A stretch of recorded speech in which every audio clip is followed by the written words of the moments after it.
Buenas tardes. Gracias a todos por asistir. Hoy nos hemos reunido para conmemorar la batalla de Covadonga, su aniversario, su 1303 aniversario de la batalla de Covadonga. Me presento, soy Inés Arroni y pertenezco a la Asociación de Amigos del Reino Astur, que llevamos 2 años o así, intentando promocionar y divulgar y dar a conocer todos los hechos relacionados con los escasos 200 años que duró nuestro pequeño reino Astur, pero que dejó la huella para que disfrutemos ahora de nuestra sociedad, de la sociedad actual.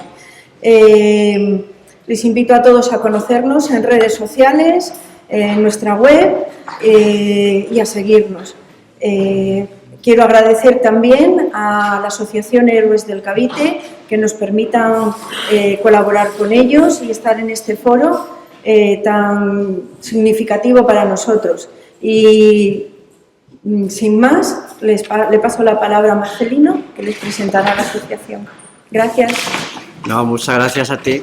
Bueno, yo voy a ser muy breve también, porque aquí a quien venimos a escuchar es al que sabe.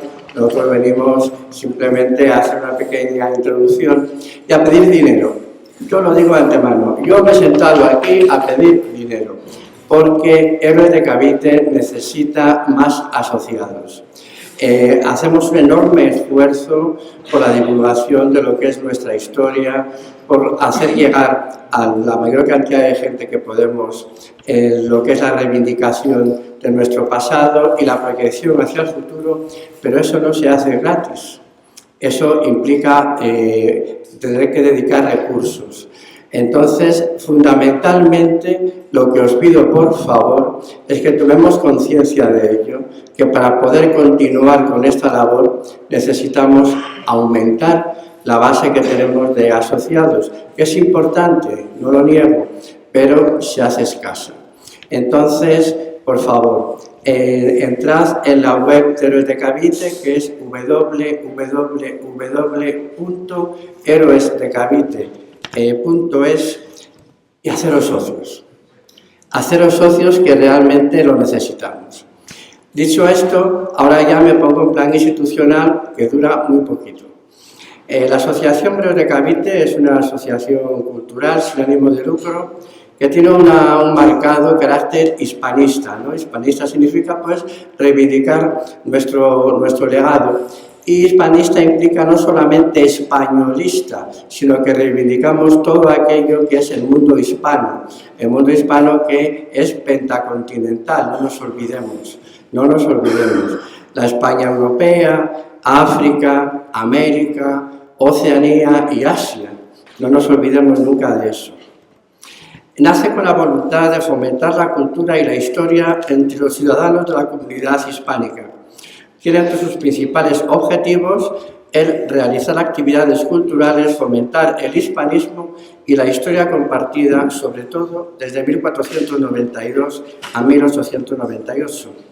Dar a conocer nuestra historia y luchar contra la leyenda negra, divulgando una realidad histórica que ni siquiera se cuenta en los colegios, ni españoles ni del resto del mundo hispano.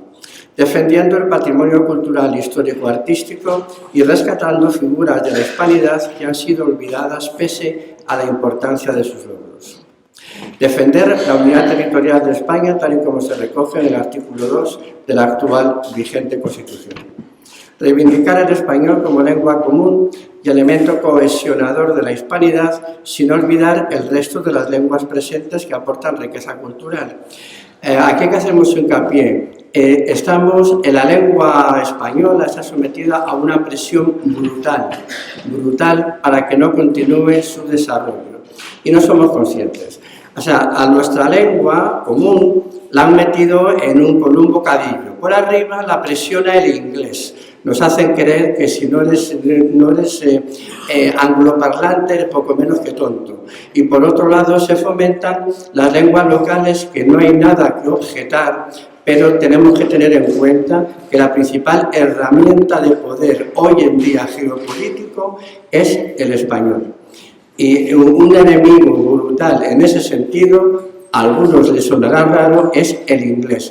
El inglés no es simplemente una lengua más, es una lengua que confronta directamente con nosotros.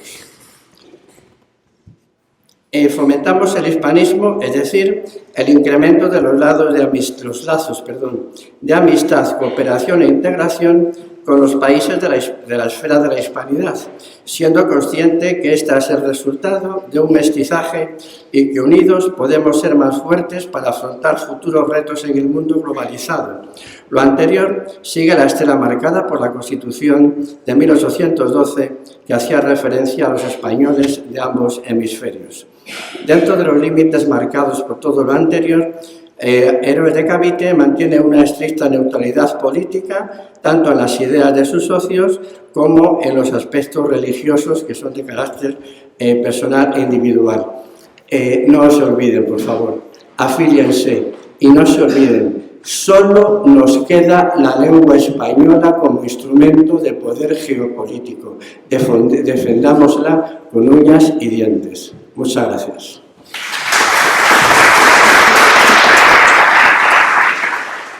Es un placer para mí poder tener esta oportunidad y un honor de presentar a Javier Esparza. Hace poco, este lunes, un afamado arabista comentaba en Twitter que si Pelayo hubiera tenido el 1% de los derechos de autor que cobran todos los juntaletras que viven a costa de él, habría conseguido la reconquista en una década. Más allá de este amargo comentario, muy ideologizado, muy tendencioso y muy impregnado de envidia y resentimiento, que iba dirigido a un amigo mío, yo creo que también estaba en mente Javier Esparza y posee un subtexto para cualquiera que conozca el mundo del académico español de una enorme relevancia, porque digamos existe un profundo desasosiego dentro de ciertos sectores que ven cómo viven dentro de una burbuja que no llega al público, en una especie de torre de marfil, y yo creo que en España necesitamos precisamente gente que llegue a mucha gente. Yo veo a veces con envidia las publicaciones que se realizan a nivel divulgativo en el Reino Unido. Tienen un conjunto de publicaciones que llega a muchísima gente. Entras en casa de un amigo británico y tiene la casa llena de libros que además se venden de forma bastante barata, lo que allí cuestan 2 cafés, y eso es lo que necesita, yo creo, en nuestra sociedad hoy en día, la sociedad española y el mundo hispano en general. Y en ese sentido yo creo que Javier Esparza ha desarrollado una labor esencial, no solo como ensayista, sino también como novelista, y yo no voy a ser a quien precisamente le vaya a presentar aquí, pero tanto sus novelas y ensayos vinculados con los orígenes de la Reconquista, como aquellos como los tercios y en general toda la historia española, creo que se han convertido en un referente a nivel popular. Y muchas veces otros escritores recibimos comentarios elogiosos, a veces comparándonos con él. Sin más dilación, yo no quiero robar más tiempo, porque el auténtico protagonista es él, y sin más le cedo la palabra. Muchas gracias.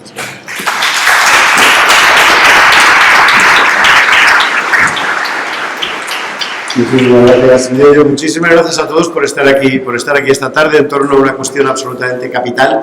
Gracias, por tanto, también a Héroes de Cavite por haberlo organizado, y a esta asociación Radio Nostur, que yo he descubierto hoy, pero resulta que quienes la llevan es gente a la que conozco hace años, con lo cual al final el mundo es un pañuelo, pero totalmente, ¿eh? Una maravilla. Bueno, yo tengo que confesaros que me siento un poco cohibido hablando de esta cuestión, por lo siguiente. Yo llevo muchos años transitando cuestiones fundamentales, pero algo pasa con el sonido y debo de ser yo, entonces.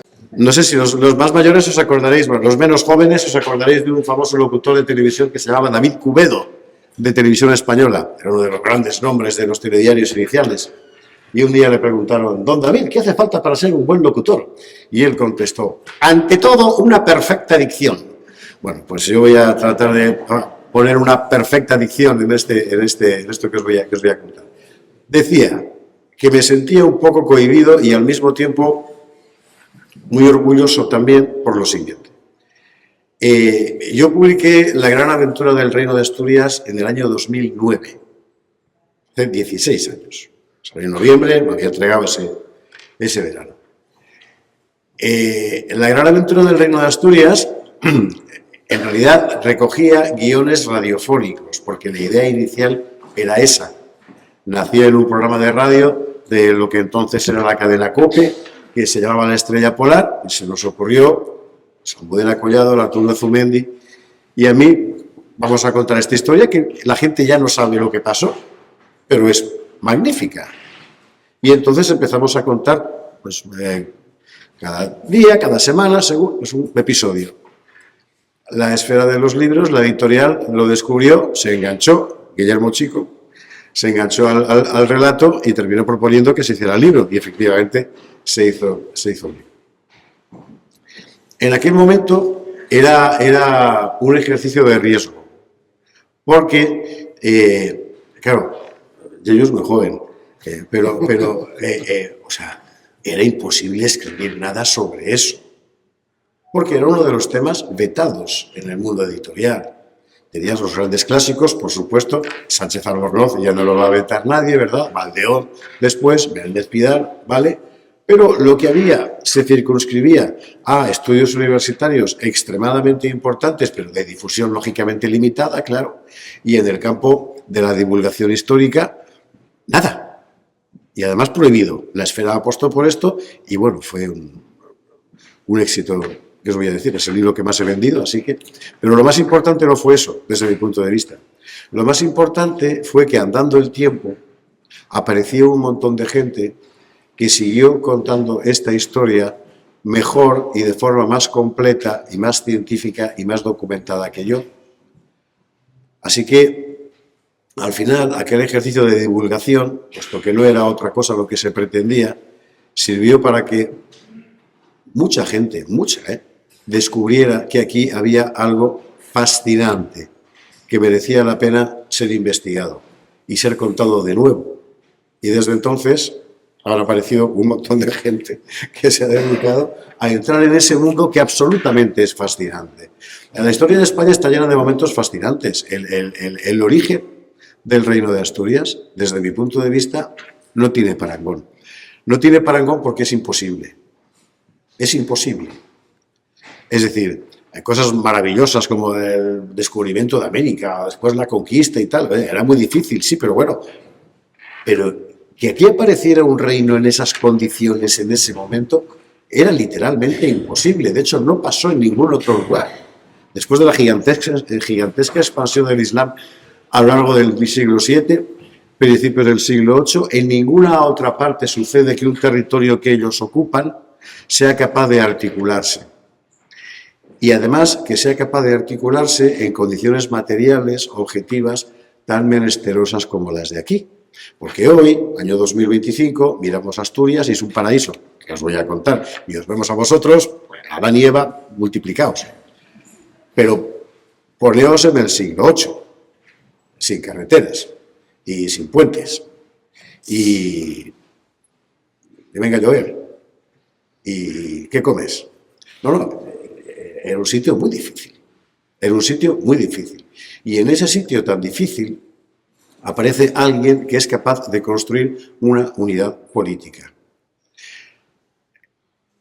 En el entorno de la celebración de la conmemoración de Covadonga, me parece, mi aportación solo puede ser precisamente esta, subrayar este momento, ¿no? Covadonga, como sabéis, es una batalla que sin duda existió, aunque no sabemos exactamente cómo. No sabemos exactamente cómo porque todos estamos seguros de que la versión que nos lega la tradición es la versión que nos lega la tradición. No había allí un historiador tomando nota. Pero ni de Covadonga ni de la Guerra de las Galias, ¿eh? Es que esto es una cosa muy común que te dicen, no, porque el primer texto que aparece y tal... Vamos a ver.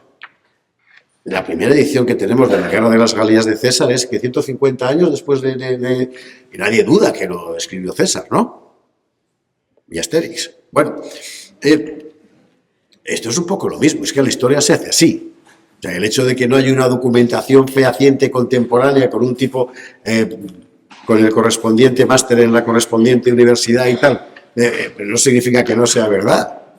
Significa que es algo que hay que estudiar. Claro, y hay que ampliar y hay que profundizar. Pues bien, Covadonga sabemos que existió. Sabemos que existió y a lo mejor no fue exactamente en Covadonga. Y a lo mejor, o casi con toda seguridad, no fue exactamente como nos cuenta la tradición, pero sabemos que ocurrió. Sabemos que ocurrió fundamentalmente porque nos coinciden las fuentes cristianas y las musulmanas. ¿Y que son fuentes más tardías? Pues claro, bien, pero no había antes otras fuentes. Bueno.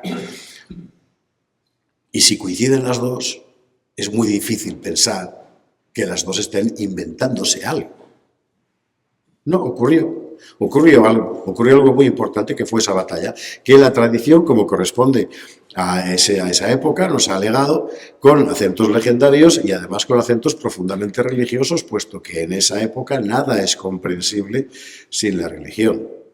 Y ahí la cruz que se le entrega a Pelayo con este signo, vencerás. ¿Sabéis cómo llaman las crónicas musulmanas a Pelayo? Belay, ¿no?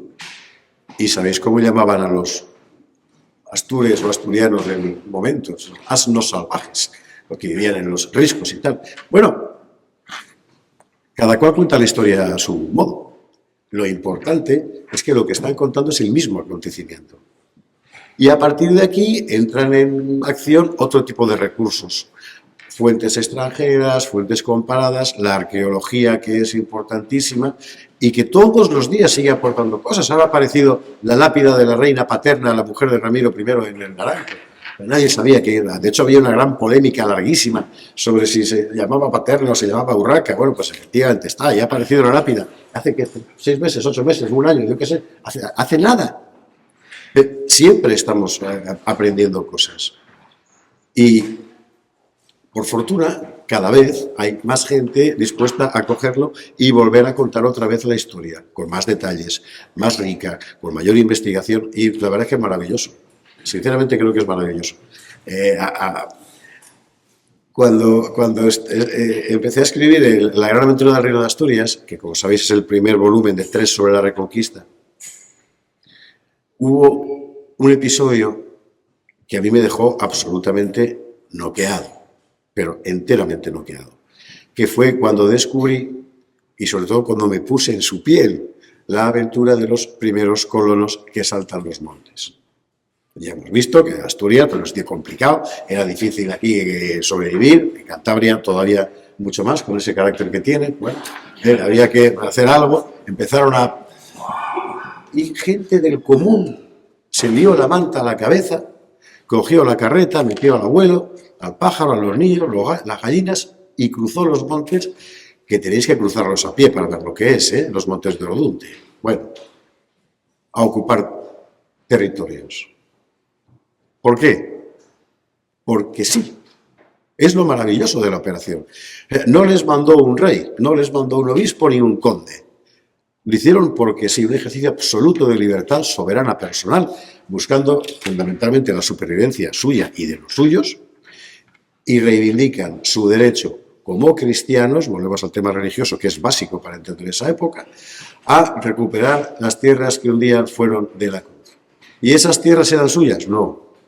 Nadie sabía ya de quién habían sido esas tierras. Pero deciden tomarlas y el Valle de Mena, que es un sitio precioso por otra parte, de repente se convierte en territorio de colonia. Allí es donde nace el nombre de Castilla, por cierto, por primera vez. Y lo mismo estaba ocurriendo en el Bierzo. Y vas descubriendo historias concretas de colonos que te dejan el alma en suspenso. Aquí, en fin, todos más o menos hemos crecido con el imaginario cinematográfico del Far West, ¿verdad? Y Nada, es una broma eso, comparado con lo que hizo esta gente. Entre otras cosas porque en el Far West lo que tenían enfrente eran tribus primitivas y eso. Pero aquí tenías al Emirato de Córdoba, nada menos, ¿verdad? Y esta gente, a pesar de eso, seguía saltando y cogía tierras y las hacían suyas. Y con ellos aparecía algo único en toda Europa, que eran campesinos que eran señores. No eran ya siervos, eran señores de sus tierras. señores de su propia tierra. Eran señores de su propia tierra y además guerreros para defenderla porque no había otros. Y con frecuencia también sacerdotes para bendecirla. Bueno, estaba contando que cuando yo descubrí este episodio concretamente, el primer matrimonio documentado de colonos, que son Levato, él, y Muniadona, ella, en el Valle de Mena, en los diplomas españoles medievales pasa una cosa muy singular, que no pasa en casi ninguna parte de Europa, que es que aparece la mujer siempre mencionada. Es muy interesante. La semana que viene, creo que es el martes, se conmemora el aniversario de la fundación del primer municipio de la historia de España, que es Brañosera, en la montaña de Palencia. Y ahí también, efectivamente, sale la mujer, ¿no? El conde Munio Núñez y su mujer, Argilo. Bueno, estos son Levato y Muniadona. Y estos dos, habría otros, pero los nombres sabemos los de ellos, ¿no? Crean allí su propio mundo y son señores de su propia tierra. Bueno, cuando descubrí esa historia, esto hay que novelarlo. Esto hay que novelarlo porque es absolutamente maravilloso. De verdad, poneos en la piel de esa gente. O sea, lo más fácil es que os maten. Y todavía es bueno, porque la alternativa es que os lleven de esclavos a Córdoba, sobre todo de chica, que era lo que se hacía, ¿no? Bueno, llegan allí, aguantan y crean allí un mundo. Y crean allí las tierras que hasta ahora llamamos Bardulias y ahora se van a llamar Castilla, como dice un documento del año 801, creo recordar, un mundo nuevo. En León está pasando lo mismo. En León aparece un personaje que se llama Purello, se escribe Purello. Los latinistas dicen Purello, bueno, que debía de ser descomunal. A usted le pasa una cosa increíble, que es que está haciendo presuras, ahora os cuento lo que es una presura, en la zona de Valdoré, donde Riaño más o menos.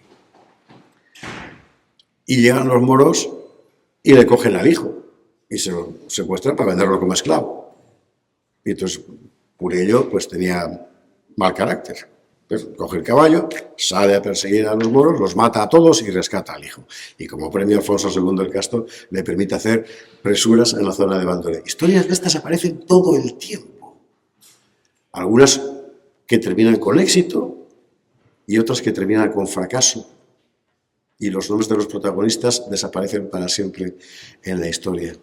Por eso, además del libro de la gran aventura del Reino de Asturias, empezamos la serie de novelas sobre el origen del Reino de Asturias. El Caballero del Jabalí Blanco, El Reino del Norte, Los Demonios del Mar y la última, El Jinete de Luz, que aparecía unas pocas semanas. Y que empiezan en un momento en el que, desde mi punto de vista, el milagro, aquel milagro que se había gestado en Covadonga, se consolida. Es decir, el Reino de Asturias es realmente un reino.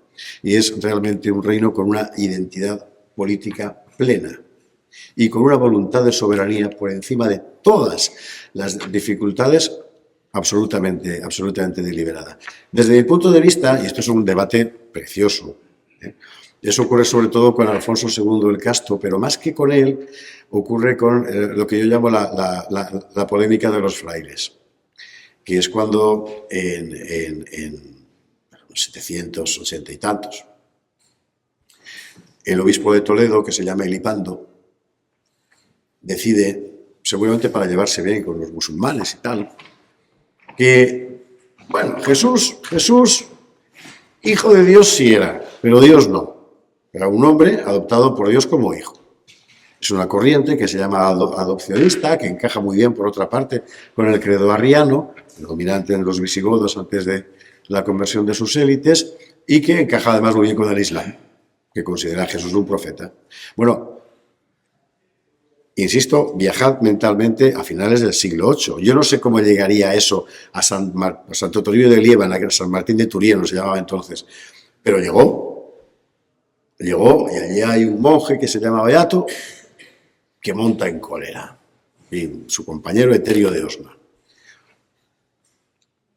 Y lo que ven en esa declaración de Elipando es algo así como una condena de muerte para ellos.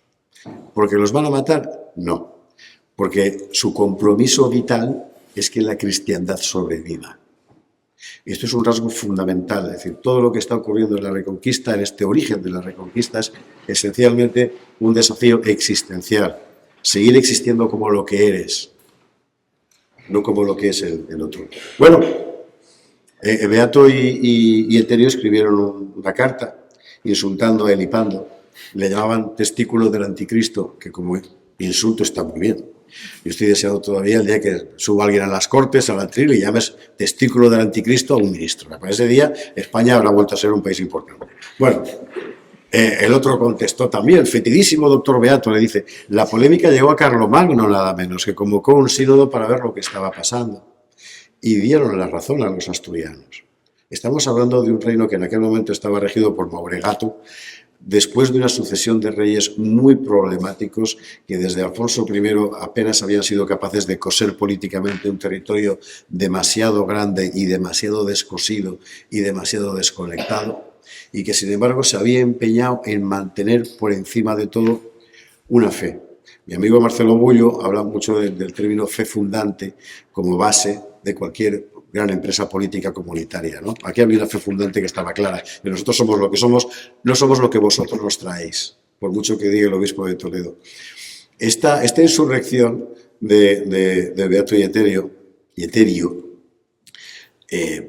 termina siendo la que da conciencia a este pequeño reino que ha nacido aquí y que entonces oscila entre Cangas y Pravia y San Martín. Termina convirtiéndolo en el eje de una proyección política y en el crisol de un destino. Y eso lo decide un tipo que es, desde mi punto de vista, entiendo que todo esto es muy polémico, pero es maravilloso discutir sobre esto. Yo creo que eso aparece en la cabeza de un hombre que es Alfonso II el Casto, que es el que tiene la idea de yo tengo derecho a reconquistar. ¿Y por qué? Porque yo lo valgo, porque en realidad nada en el linaje, ni en las posesiones, ni en los títulos de Alfonso II el Casto le dan derecho a reclamar tal cosa, o no más que a otros, ¿no? Pero él decide que eso que las crónicas de Alfonso III sustancian en una frase muy escueta, pero enormemente importante desde el punto de vista histórico, que es restauró el orden gótico en palacio. Es la típica expresión que normalmente cuando la dice, bueno, una cosa de protocolo, ¿no? O sea, que se vestían de godos y hacían el... No, o sea, restaurar el orden gótico en palacio 80 años después de la caída del reino visigodo de Toledo, significa que aquí hay un señor que dice, ahora el rey godo soy yo. Y como ahora el rey godo soy yo, aquella Hispania, aquel reino godo de Toledo que un día me corresponde a mí y tengo derecho a reclamarlo. Y por mí, no, por la cruz. Desde mi punto de vista, eso que se llama reconquista, con esas palabras, ¿no? La conciencia de esto empieza aquí. Hay gente que piensa que no, que es Alfonso III. Bueno, no lo sé. Es algo que se puede discutir.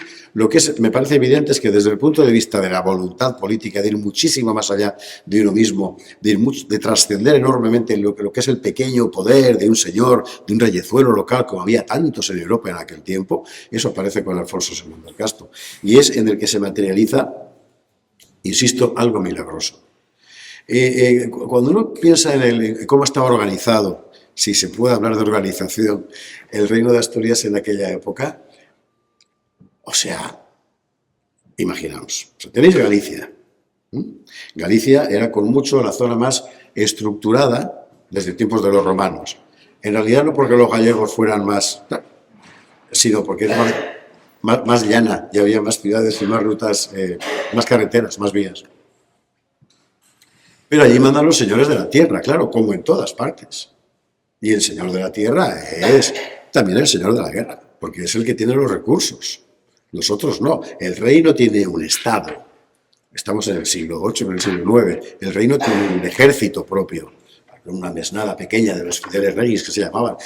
No, son ellos, los señores de la tierra, los que tienen los recursos. Y quien reivindica la corona, sea en Cangas, sea en Pravia, tiene que verlos y decirles, me tienes que obedecer. Pues imaginaros al gallego. ¿Y por qué? Claro. ¿Y por qué? De hecho, es frecuente encontrar en las crónicas que se sublevan los señores gallegos. Luego se sublevan los siervos gallegos. O sea, es un mundo. Luego tenemos el de aquí, que en realidad son dos. Las Asturias de Oviedo, las Asturias de Santillana, porque la definición es más tardía, pero desde el punto de vista geográfico, vale. Y es un mundo enormemente heteróclito. O sea, Oviedo en aquel momento era una colina, Gijón era una peña. La peña tal cual, la peña encima de Villa, con un puerto. Pero que desde que se fueron los romanos quedó había trasmano de todo. En Cantabria no había nada, lo que hoy es Cantabria. San Andrés, en lo que será luego Santander, pero esto empezará luego con Alfonso II, y ya más al este, el mundo vascón es un mundo enteramente imposible. Ya entonces, porque es un mundo muy plural contra lo que pueda parecer. Es decir, nos han vendido siempre la vieja historia legendaria de que los vascos y redentos nunca fueron sometidos. Es mentira, es mentira. Es decir, de hecho, si el único idioma prerromano que sobrevive es el vasco, hoy transformado en otra cosa, pero bueno, y no sabemos nada del autrigón, ni del arébaco, ni del lácteo, es porque estos los mataron y a los vascones no. Y a los vascones no porque pactaron. Pactaron con todos, siempre. Con los romanos, con los visigodos y luego con los musulmanes. Y ves los linajes de los califas y están llenos de madres que son esclavas vasconas, que se han ido para allá, ¿no? Bueno, pero eso es una parte del mundo vascón. Otra parte son tribus que además se dedican a ser contratados por unos para acabar con otros, etc. Bueno, ahora ponemos en la cabeza de alguien que tiene que ser rey de esto. ¿Cómo lo haces? Y tienes que organizar un ejército con esto. ¿Cómo lo haces? No lo consigue ninguno. Tú vas viendo después de Alfonso I, el yerno de Pelayo, lo que pasa con todos los, pobre Favila, evidentemente, pero bueno, lo que pasa con los demás. Fruela lo intenta, pero Fruela se mete en un jaleo descomunal de luchas de clanes, como es lógico. Mata a su hermano, le terminan matando a él. Después viene la sucesión de los descendientes del duque Pedro de Cantabria, y Aurelio, Bermudo, etcétera. O sea, realmente no hay un rey, solo es quizás una corona y seguramente tampoco una corona, sería con suerte una diadema y nada más. Y en el mundo mental de la época, alguien que encarna algo, pero desde el punto de vista político práctico no.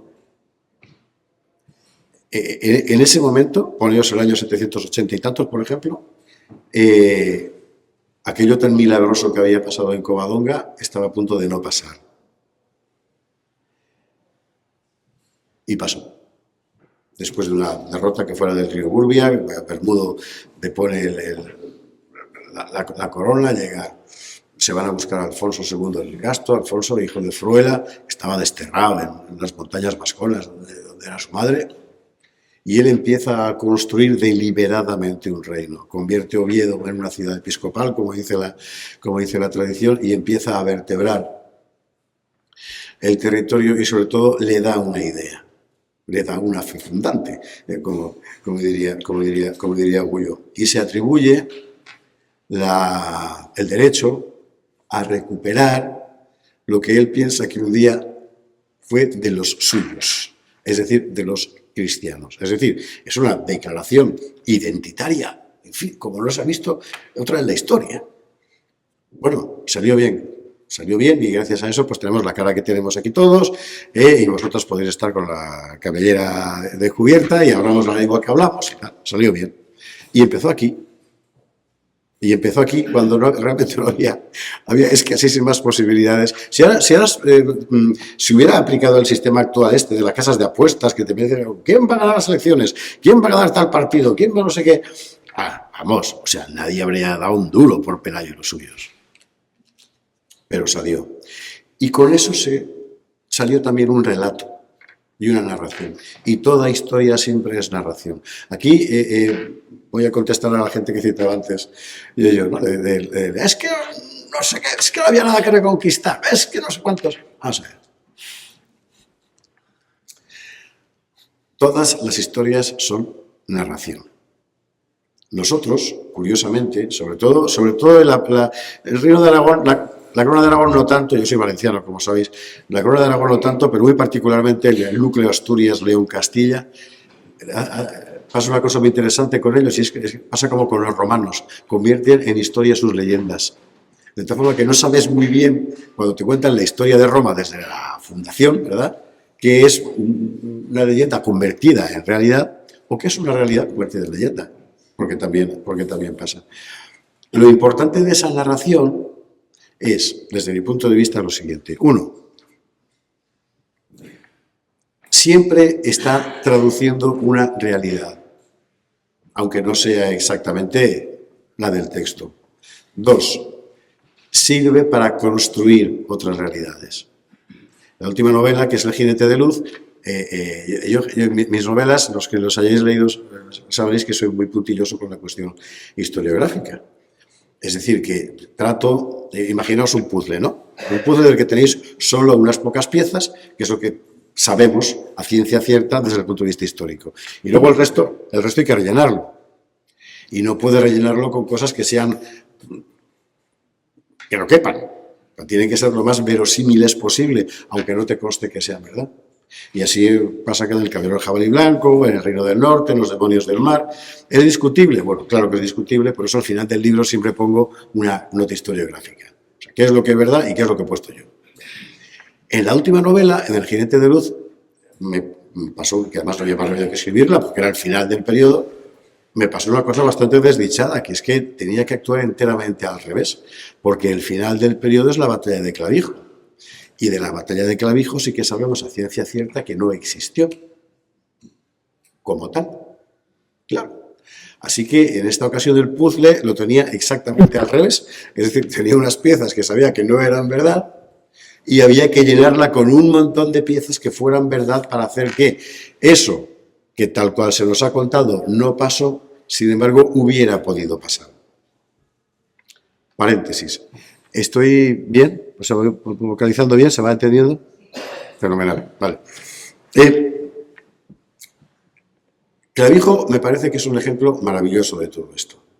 Como sabéis, la historia es que en un momento determinado, año 742, en realidad es un poco indiferente el año, los musulmanes deciden reclamar al reino de Asturias el tributo de las 100 doncellas, que era un tributo que venía de tiempos del rey Aurelio, no, de Mauregato. Bueno, Aurelio, bueno, hay dos fuentes distintas, el Tudense, Jiménez de Rada, por eso, pero da igual. Las 100 doncellas significa que ellos llegan allí y tú tienes que entregarle 100 gachises. 50 de clase noble para casarla con los oficiales o llevarlas al harén y otras 50 del pueblo. Una cosa inaceptable. Entonces Ramiro, que tenía mal carácter, dice, pues voy a la guerra. Y la guerra se va a desarrollar en el campo de Clavijo, es decir, en el extremo oriental de lo que ya no es el reino de Asturias, porque es territorio Banucasi, en fin, de La Rioja. Y ganamos. Ganamos porque en plena batalla aparece Santiago Apóstol, que esa noche se había aparecido al rey, entra en la batalla y ganamos a los moros. Y se acabó el tributo de las 100 doncellas y desde entonces aparece el voto de Santiago. El voto de Santiago que todavía se celebra cuando veis lo que ahora es simplemente el Día de la Comunidad en Galicia, que es una cosa un poco así como aldeana, pero bueno, el Botafumeiro lo veis ahí, eso es el voto de Santiago. El voto de Santiago consistía originalmente en darle a la Catedral de Santiago la parte correspondiente a un soldado de caballería de cada botín de guerra. Porque Santiago había aparecido como jinete de caballería, como soldado de caballería. Y a los que hemos hecho la mili en caballería, no nos lo discutáis. Santiago y cierra España. Claro, bueno. De ahí arrancamos. En el 18, finales, aparece un jesuita que se llama Mayans y empieza a mirarlo. Y esto no es verdad. No puede ser verdad. No hay ni una sola mención en las crónicas que sí tenemos, que son posteriores a la batalla, todas las de Alfonso III, a esta batalla. Es absurdo pensar que en ese momento, en un territorio que era de los Banu Qasi, que era un poder enteramente autónomo, va a ir un ejército con Abderramán para... No puede ser. No, esto no es verdad. Y tenía razón el jesuita. Entonces, de repente, un asunto que en toda la historiografía española se había tomado como absolutamente cierto, y lo tienes en todos los cronistas, desaparece. Hasta que llega la arqueología. Y entonces empiezas a hurgar en el suelo y encuentras puntas de flecha y puntas de lanza y tal en la zona de Clavijo. Y vuelves a las fuentes. Y dices, batalla de Albelda. Albelda está a 7 kilómetros, 8 kilómetros de Clavijo, quizá menos. Es un paseo bien bonito por otra parte. El río Iregua para abajo. Claro, las crónicas de Albelda sí que habla de la batalla. Fue un poco más tarde, es verdad, pero claro, batalla, y además debió de ser no una, sino varias, porque se acumulan los restos arqueológicos y tal. Vale. Es decir, que Clavijo en realidad sí que existió. No existió como nos ha contado la tradición que existió Clavijo. No fue así. Allí lo que ocurrió, en el campo de Albelda, que está al pie del collado de Clavijo, abriéndose un enorme llano que se llama todavía hoy Campo de la Matanza, bueno, allí lo que hubo fue combates permanentes entre los musulmanes y los cristianos en una zona extremadamente fronteriza del Reino de Asturias. Pues mira tú por dónde, ya tenemos una buena historia que contar, porque ahora tienes que empezar a pensar por qué. Claro, ¿qué hacíamos allí? ¿Qué estaban haciendo mientras tanto el Emirato de Córdoba, que era emirato todavía, aún no a un califato? Y sobre estos materiales puedes ir añadiendo lo que ya sabes de todo lo demás. Por ejemplo, los monumentos del Naranco en Oviedo, de los que sabemos, siempre se aparecen cosas, pero sabemos muchísimo de cómo se hicieron, de cuál era la idea inicial, que al parecer tuvo Ramiro, que nunca se llevó a cabo, por otra parte, de por qué se cayó San Miguel de Villa, lo que tenemos es un tercio o un cuarto de lo que era la planta original, de cómo era el rito, la liturgia dentro de la corte asturiana, de qué podía tener en la cabeza Ramiro, que es el primer rey que consigue legar la corona a un hijo suyo. El primero. Sí, el otro día vi una polémica, me parece, no me acuerdo en la Nueva España, donde, que apareció un chaval que decía, no, el demócrata era nepociano porque era el que quería acabar con el derecho sucesorio y tal, y bueno, o sea, me parece que el mayor error que podemos cometer es trasplantar conceptos políticos, sociológicos, morales, contemporáneos al siglo IX, es decir, no tiene ningún sentido. Lo que hay que hacer es tratar de entender por qué aquella gente pensaba como pensaba, por qué aquella gente vivía como vivía, por qué aquella gente fue capaz de llevar a cabo ese milagro. Porque ahora volvemos al paisaje, ahora volvemos al suelo, y ahora volvéis a asomaros, sea al Valle de Mena, sea a los páramos o las loras, en lo que hoy es la provincia de Burgos, el sur de Cantabria, sea León, que se intenta conquistar una primera vez, fracasa, tiene que ir una segunda, por fin lo consiguen. Toda esa gente que va bajando del Bierzo, que tiene que asentarse en la Robla, porque si pasan más allá los moros los matan, en fin, toda esa gente que va bajando, porque quieren ser libres, porque quieren ser señores y porque creen que tienen derecho a serlo. Y al paso de todo esto, ellos van creando su propio mundo. Hay una historia muy bonita, y con esta acabo, y si os parece podemos seguir charlando sobre esto, que nos devuelve a Levato y Muniadona, ese primer par de colonos del Valle de Mena, ¿no? Los primeros que aparecen en una escritura de adoración. Levato y Muniadona tienen 2 hijos, que se sepa, seguramente fueron más, Vítulo y Hermigio, bueno, clérigos los dos, Vítulo abad. Vítulo es el que otorga dona unas tierras. En esa carta de donación es donde aparece la palabra Castilla escrita por primera vez. Lo precioso del asunto es que Levato y Muniadona, cuando se hacen viejos, y entonces la gente se hacía viejo muy pronto, ¿verdad?, han construido una iglesia y se van a retirar allí a morir. Nadie sabe exactamente dónde está. Probablemente Villasana de Mena, puede ser Taranco, puede ser. Pero hoy, gracias a Alfonso Ruiz Gómez, que es un fenómeno, que han montado allí una asociación, pues como la de Reino Astur aquí, ¿no? Nosotros somos los meneses del siglo IX. ¿Por qué? Porque sí. Claro, porque es nuestra gente, porque nos ha dado el nombre. Y han reconstruido la iglesia, como pudo ser. Y tienes allí en medio del Valle de Mena una iglesia, hoy construida con las manos actuales y materiales naturales, pero evidentemente actuales, pero con el espíritu de la gente de entonces. Y la mera existencia de esa iglesia, con ser una reconstrucción, con ser eso que cualquier arquitecto posmoderno te diría, es un pastiche, porque tal. Bueno, la mera existencia de esa iglesia es una llamada, en realidad, a toda una nación. Queremos seguir siendo los que fuimos, no queremos ser otra cosa. Y como queremos seguir siendo los que fuimos y los que somos, queremos seguir recordando cómo pudimos llegar aquí y seguir pasmándonos ante ese milagro, que es que a partir de los 300, 400, los que fueron asnos salvajes que se encaramaron en las peñas de Covadonga, apareciera surgiendo nada menos que una cosa que andando el tiempo se iba a llamar hispanidad. Ahí queda eso. Todo eso empezó aquí y efectivamente inox signo vinces, como dijeron a Pelayo. Gracias.